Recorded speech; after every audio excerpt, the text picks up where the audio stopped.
نعود إلى شيخنا الشيخ علي الشبل وفقه الله. هنا سؤال، يقول السائل الكريم يعني يسأل عن أمر كثير ما يحدث، أنه عند الدعاء أضيف قول إن شاء الله.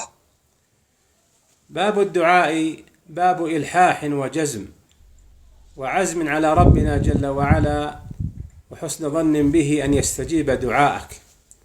وقد جاء في الصحيحين قول النبي صلى الله عليه وسلم: لا يقل أحدكم اللهم اغفر لي إن شئت، اللهم ارحمني إن شئت، وليعزم المسألة فإن الله لا مكره له، في رواية فإن الله لا يتعاظمه شيء أعطاه.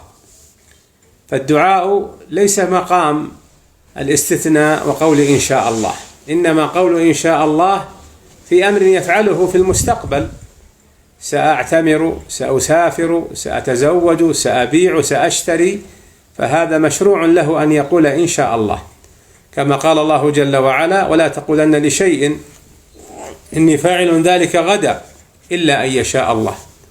ولهذا عدوا قول إن شاء الله في الدعاء مما ينقص كمال التوحيد الواجب، فيحذره المؤمن ولا يأتي به ولو اعتاد على كلمة إن شاء الله في حديثه، فيتجنبها في دعائه وإلحاحه على ربه عز وجل، والله أعلم.